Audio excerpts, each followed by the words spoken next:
Hello, this is 6 Minutes English from BBC Learning English.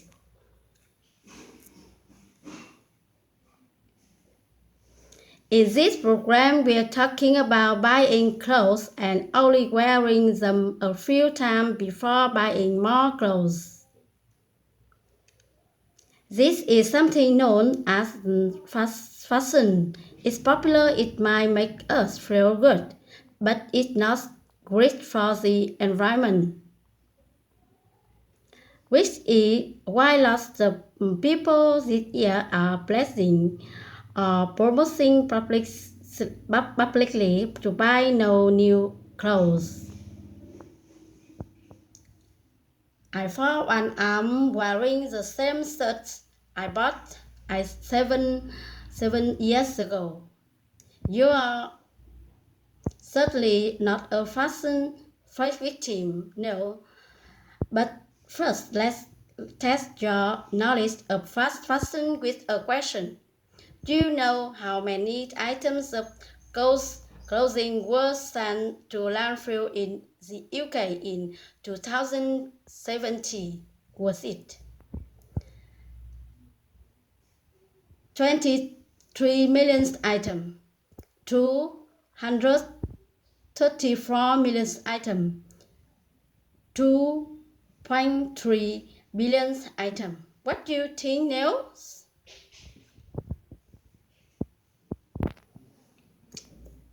I'm sure it's lot, but not 8 billion. I'm going to say 23 million items. I shall tell you if you are at the end of the program.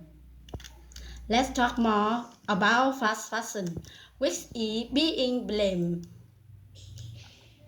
for contributing to global warming, and discard clothes that means one as are thrown away are also building up in landfill site, and fiber fragments are flowing into the sea when clothes are washed.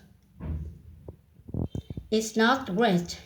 I've had the average the time someone wears something is just 7.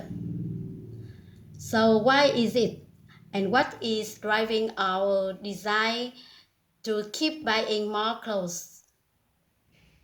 I think we should hear from fashion journalist Lauren Bravo, who's been speaking on the BBC radio for programs You and Yours.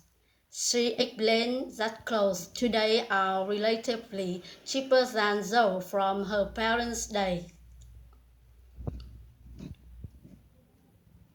A lot of clothing products are outsourced over to the developing world, to countries like Indonesia, India, and Bangladesh and China are now responsible for making the vast part of all the clothes that are sold in the UK.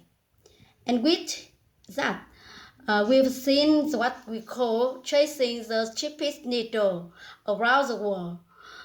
So the fashion industry constantly looking to undercut competitor and with what clothes getting cheaper and cheaper and cheaper. Right, so clothes in the developed world at least have become cheaper because they are produced in developing countries. There are countries which are trying to become more advanced economically and socially.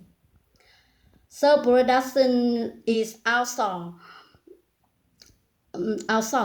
That means work usually done in one company is given to another company to do, often because that company has the skill to do it. And in the case of fashion production, it can be done cheaper by another company based in a developing country. Lawrence is in use an interesting expression, chasing the cheapest needle. So the fashion industry is always looking to find the company which can make clothes cheaper. A company that can undercut another one means they can do the same job cheaper. Therefore, the price of clothes gets cheaper for us. Okay, so it might be good to be able to buy cheaper clothes. But why do we have to buy more? And only wear items a few times, a few items. It's also about our obsession with shopping and fashion.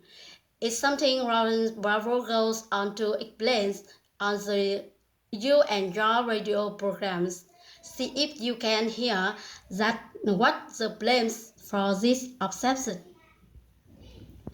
Buying new things has almost become a trend and in itself for certain generations. I think that feelings that you can be seen in the same thing twice. It really stems from social media particularly. And quite often people are buying those outfits to take a photo but to put on Instagram. I sound illogical. But I think when all of your friends are doing it, there is this invisible pressure there.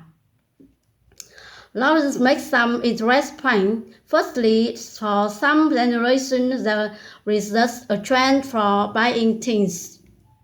It does seem very wasteful, but as Lawrence says, some people don't like to be seen wearing the same thing twice. And this idea is caused by social media use the expression stem from. She describes the social pressure of needing to be seen wearing new clothes on Instagram and the availability of cheap clothes means it's possible to post new images of yourself wearing new clothes very regularly. It sounds very wasteful and to me illogical, not responsible,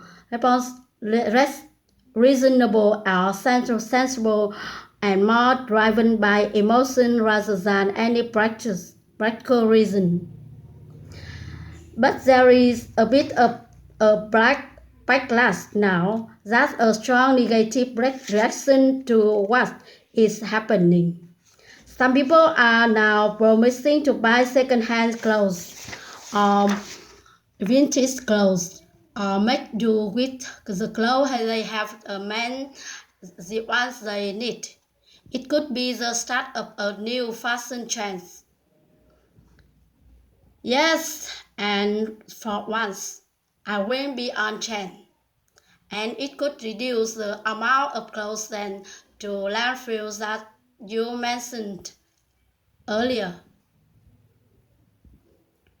Yes, I asked you knew how many items of clothes were sent to landfill in the UK in 2017. What is it? 23 million items. 34 million items or 2.3 billion items. What did you say?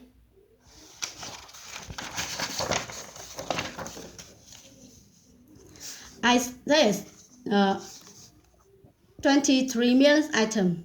You are and you were wrong.